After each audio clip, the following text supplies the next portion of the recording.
ایسی قوم جس میں اللہ تعالیٰ نے اپنے بہت سے پیغمبر بھیجے تاکہ انہیں راہ راست پر لایا جا سکے، لیکن انہوں نے ہمیشہ اللہ اور اللہ کے آنے والے پیغمبروں کی نافرمانی کی۔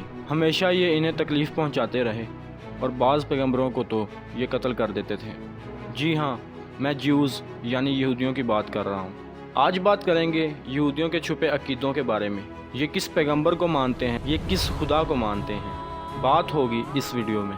یہودی مذہب حضرت موسیٰ علیہ السلام سے شروع ہوا، لیکن یہ حضرت ابراہیم علیہ السلام کو بھی ایک سچا پیغمبر مانتے ہیں۔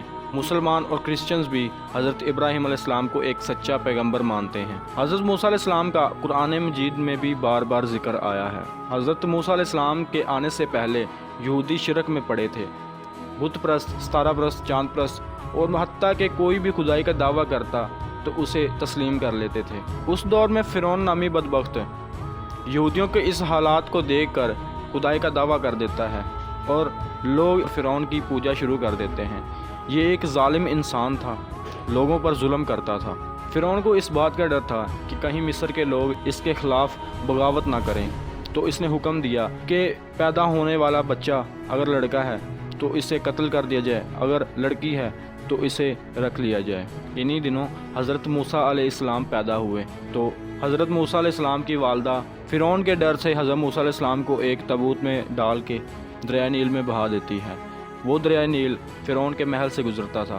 جب فرعون کے ہاتھ حضرت موسیٰ علیہ السلام لگے تو فرعون نے حضرت موسیٰ علیہ السلام کو بیٹا بنا کے ان کی پرورش کی۔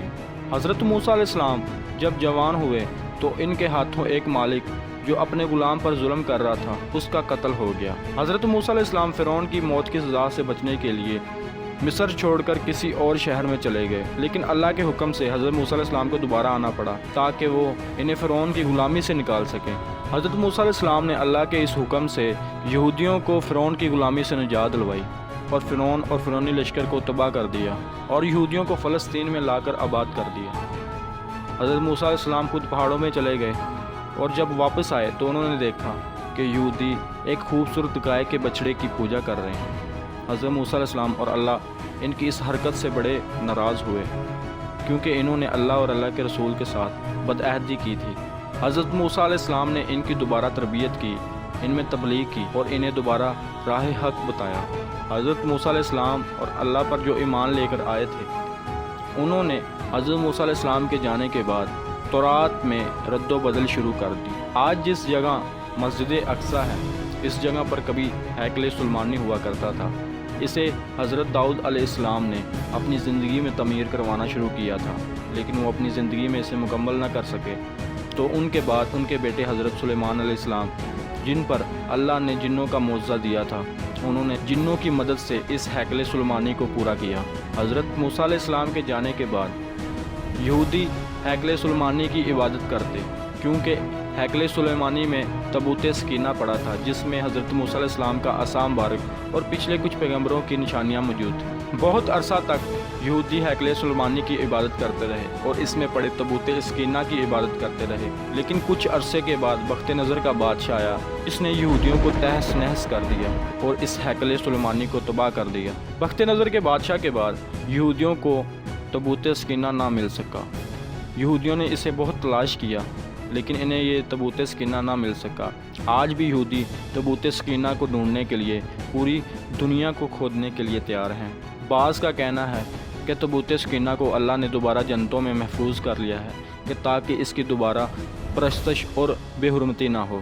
آج یہودی یروشلم میں موجود ویسٹرن وال کی عبادت کرتے ہیں اور اس کے پاس جا کے روتے ہیں، جسے دیوار گریہ بھی کہا جاتا ہے۔ مسلمان اسے دیوار براق بھی کہتے ہیں۔ یہ دیوار ہیکل سلیمانی کا کچھ حصہ ہے جہاں جیوز جاتے اور ہاتھ میں تورات پکڑ کر عبادت کرتے اور روتے ہیں۔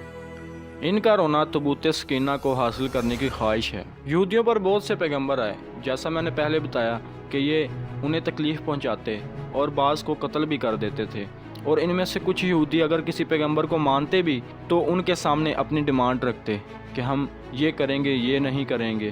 پیغمبر کے جانے کے بعد شریعت میں تبدیلی شروع کر دیتے جو پیغمبر اللہ کی طرف سے لے کر آیا تھا۔ یہودیوں کی ان حرکات کی وجہ سے ان سے اللہ نے اپنی رحمت اٹھا لی اور انہیں ان کے حال پہ چھوڑ دیا۔ یہودیوں کے چھپے عقیدوں کے لیے آج کی ویڈیو صرف اتنی ہی۔ امید کرتا ہوں ویڈیو پسند آئی تو اس ویڈیو کو لائک کریں، شیئر کریں اور چینل کو سبسکرائب کر دیں۔ اللہ حافظ۔